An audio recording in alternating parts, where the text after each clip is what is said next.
That sounds great. It sounds scary Like to me, to be honest. you get kicked in the groin, you get kicked in the groin, you get kicked in the groin. Everyone gets kicked in the groin. um, yeah, I thought that was the craziest thing I heard when he was explaining the rules when he came from Japan. I was like, oh, that's cool, head buddy. He's like, and you can also kick to the groin. I was like, wait, what? I don't know any other style that allows that, but I think it's good because a lot of the early traditional styles they do practice that, and I think it's good to You have know to how kick. to defend it and how to use it. So it's good. I Um, think when the time when we actually are allowed to use kicks to the groin is if there is a discrepancy in weight. oh, that's right. So That's if the rule. Yeah. so, for example, my brain is in. I'm thinking in like kilograms right now. So if my weight right now is 75 kilograms. Okay. Which So is if like I'm in a match with somebody who's like 80 kilograms, you so if there's kick like a him. 5 kilogram difference, like a 10 pounds, 10 12 pound difference, Yeah. Kick him in the because of groin. that difference, I can kick him in the groin. But but he can also kick me in the groin. Oh, okay. Oh, so he can do it too. Okay. Yeah. Okay. Um. Now I saw a We were picture. talking about I saw. differences, right? Of training Japan and America. Yeah, I think that's a little. uh yeah, so the training, one of the things that I think would work better, and this is just my own opinion, Yeah. is if we could do more drill based training. Mm-hmm. Because so in the States, when you're at a kickboxing gym or a boxing gym, wrestling or MMA gym, you're doing drills and you're doing sequences where you're kind of Doing a linking combo. together techniques. Yeah, like So combos. start That's it.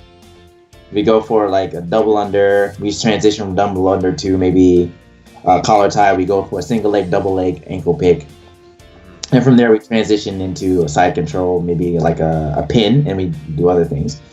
We don't have that kind of system, Japan. man. Well, at least in the dojo that I go to, or the dojos that I've seen. Okay. So I think that's one of the big differences that I've seen. Okay. So how would how would they do in Japan then? They would just do single techniques or So it's so at the dojo that I go to, because that's the reference that I have to pull from. right. It's uh, individual techniques, Mm-hmm. or if there's less people or more high level people in training at that moment in time, then we're doing a lot more combinations. Okay. And then after that, we right from the combinations, then we put on our gear and we're doing sparring. So now it's kind of more geared toward us kind of figuring out our own style Yeah. than it is building on drills, building off of drills. Yeah. Okay, I see what you're saying. I think that makes sense because I think in Thailand they kind of do the same thing, at least in the traditional gym. I guess if you go to like this kind of tourist type camps, they'll probably do more combinations. But I watched videos of uh, of the teacher type, Thai teachers showing Hmm. just single techniques, and they kind of work off what your body type does and stuff like that. And, Hmm. and I think I agree with you because I've been to every, here in Rochester, I've been to every school and they all kind of teach the same. They teach you a bunch of drills, and it's usually based off of the strengths of the professor or teacher himself, kind of giving you. Hmm. And it might not work for you, so Yeah. I think it makes a good point. So that's the training that I had in Kudo. It was more build your own style. With the sambo and the combat wrestling that I was doing, Yeah. I have to kind of reference both Right. because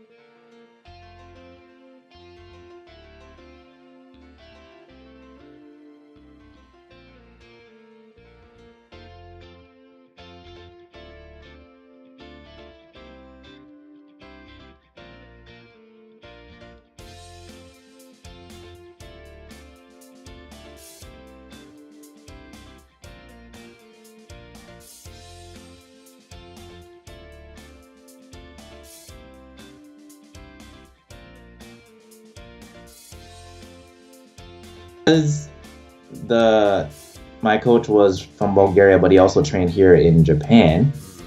It was more learning the basic body movements, learning a number of different skills, but then also drilling. So whatever sequences worked best for you, you would have the techniques that you gravitated towards the most. Okay. And the teacher would view everyone and kind of see their styles and say, okay, you do this better than this. So your sequence is going to be this going into this, and goes into the techniques that you're better at. Ah, okay. Oh. So yeah, that's definitely unique. That's unique, and I think that makes sense. I need that kind of instruction here. I think because I've been figuring stuff out myself with my style, but I haven't had a teacher that kind of worked off my strengths. They kind of just said, "You do what you do, and but I'll show you some of the things I do." But my style's like kind of different, and a lot of, I don't know if it's just America or in this area I'm in. Most gyms cannot work with southpaw as well. They don't really understand how they work. So I, I think there's just a larger amount of orthodox fighters that go to gyms. yeah, So unfortunately, yeah.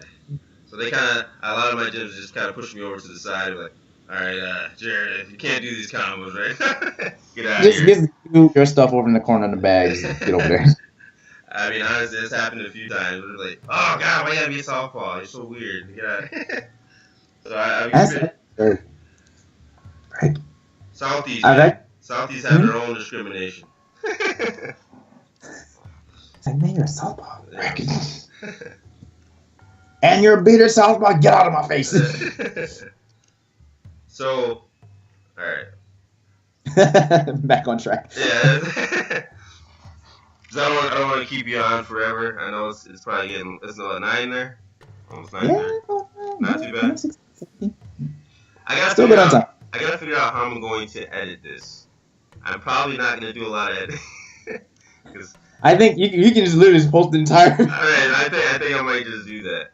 I'm not sure. Like in the past, the YouTube would only allow you to post 10-minute clips, but I think it might be different now. I haven't posted a video longer than 10 minutes, so I'm gonna see if it works that way.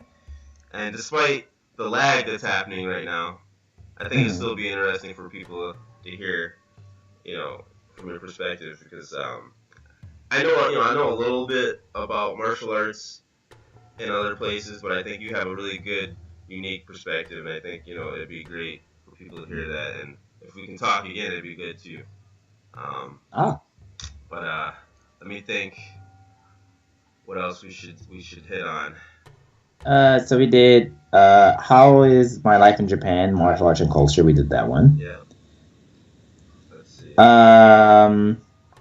Let's see. Oh, we didn't talk about. You're early. My blog. We didn't talk about your blog. So, your blog is called I don't want to say it incorrectly. A karate nerd in Japan. Yeah. How did you come about that title? Easy.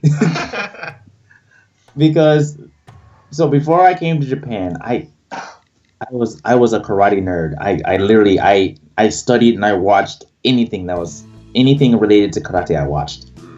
I was watching videos about Okinawans training, about people in Japan training, conditioning drills, like bunkai videos. I was watching all of that. So whenever I was talking about martial arts, my girlfriend always listened to me. She's like, "You're such a nerd. Stop." So I was like, "Oh, I am a karate nerd." So she would always call me, "Oh, you're a karate nerd." So I was like, "Oh, yeah." So when I was thinking about it, it's like, "Oh, I'm in Japan. A karate nerd in Japan." Perfect. There was no like extravagant thought process like a karate nerd in Japan. No. But sometimes the easiest titles come from being simple. So, I've been thinking about a long time of what to call. I've literally been working on this YouTube channel for a few months now, and I haven't been able to post everything, and my editing program is really slow, but I haven't come up with a name. And I kept trying, I wanted something with dragon, But Mm-hmm. dragon sounds so cliche when you talk about martial arts. So I was like, I don't know if I want dragon. And then I was talking to my fiance about, how do you say dragon in Thai? And she says, Mong Kong. I was like, okay, that's kind of a hard name for people to remember probably. And then she's like, and I was like, all right, how about fish? And she told me part two. And I was like, oh, okay. And then she's like, oh, you should call it Mong Kong Part 2. That's cute. That's your name now. She's kind of forceful. So I can't argue with her. This is your name. This is the name. I was like, well, I don't know if I want. No, this is your channel name. Martu and Patu, I love it. That's what it is. I was like, okay. So I just kept it, and then that took away the whole entire thought process of worrying about it. But it'll work. So Hey man, I like. you like. Now, did you train in karate originally in America? Yeah, that was my first martial arts style. Okay. What branch or what style of karate? So it was Okinawan Goju-ryu. Okay. And is that how would that compare to maybe Kyokushin karate or Shotokan karate? Is there? So the techniques for Goju-ryu, it's very kind of close in, because in like the katas there's a lot of gripping and a lot of throwing techniques. Oh, okay. Because I don't think and this was in Buffalo, correct? Yeah. Yeah, because I don't think there's not too many variations here in Rochester. They have mostly Kyokushin and I think one Shotokan karate style, but we definitely don't have the and I can't say the name again. What's the name? Goju-ryu. Goju-ryu. Yeah, we don't have that here, so that's cool. And you said it has a lot of throws, which again, here in Rochester we don't have too many traditional styles that include those, which they probably did in their original style from where they're from, but they don't include it here. So that makes a lot of sense how you have that experience and moved on to wanting to do kudo then. So there was that, but also my teacher at the time, he was the math teacher at my high school, so I was learning in my high school. Oh, okay. Wow, that's cool. So he had also did a lot of cross training himself. So he did boxing, then the Goju-ryu, and also Kaju Kimbo. So he did those three things. Wow. But he was teaching us the Goju, but he kind of mixed in the stuff that he practiced. Oh wow. So he really, how old were you when you started? Sorry. I was my sophomore year in high school. Oh, okay. I was maybe like 14. Wow. And that was your first style ever? First style of martial arts, yeah. It was the Goju-ryu. And along with a friend of mine, we would go to dojos in the area, and we just kind of cross train. We would kind of steal the techniques that look good and go to other places. Oh, wait. Something's happening with my. Are you there? I'm still here. Oh, okay. It kind of stopped for a little while. Yeah, I was like, my computer's doing something weird. Hold on. What the heck, man? Jesus. Alright. I think we're there. Okay, all good. Yep. Sweet. So you started when you're 14. How long did you train with him? So I did Goju for about training with him maybe like three years, and then after that I had still practiced a little bit on my own with my friend. Okay. And then it was during that time my brother and a few of his friends at ECC, they had learned about a martial arts club at UB. It's a combined martial arts club. And so I went along with my brother's friend there to kind of do some training. So we did some Sansho. That's where I was introduced to Sansho, or Sanda. Okay. Now Sanda's more grappling as well, right? pretty much like kickboxing with throws. That's like the Okay. easiest way. Oh, okay. Okay. And that's the Japanese style, correct or no? Chinese. Chinese. Oh, right. Samba, yeah. Okay. And is that similar to? Is that the same or similar to Sancho or no? Yeah, yeah. Similar. The san does not show. The name is interchangeable. Okay. All right. 'Cause they used to have Sancho tournaments here in Rochester. Mhm. And I was wondering if that was the same thing. So now I know. See, learn stuff. Same thing. Yeah. So would you say a big rush? And thank you for coming to the Dragon Tuna podcast. And hope we get a chance to spar one day. One day, hopefully not too soon. I'm not trying to get injured. Oh, okay. You see what happened to my arm, right? Did you ever see that? Oh, you're not. Do you injured your shoulder, right? It's like dislocation. I tore the tendons holding my collarbone in place. The doctor told me 100%. Have a GoFundMe you want to? So I don't have a GoFundMe, but there is a GoFundMe. It's called the Brownsville to Japan Trip Fund. So Brownsville is a school in Brooklyn or a city in Brooklyn. I'm not sure. There's a school in Brooklyn. Okay. And I think it's a high school, and I have never left the country before in their life. So the school is full of African Americans, and they want to experience going to another country, experience another culture and different foods, and just kind of broaden their horizons and see what's available to them. So if you guys can donate to this GoFundMe, I think it will really give a lot of young Black children or young adults just the opportunity to be able to see what's outside of America, what's outside of New York City, and really give them the hope and the kind of drive to really reach for their goals and whatever things that they desire to do in the future. I think it'll be a really good opportunity for them. So if you can donate, please do. It will really help out a lot of young, smart, and intelligent young Black people. So Thank you. That sounds like a good idea. And I'll be putting the link at the end of the video.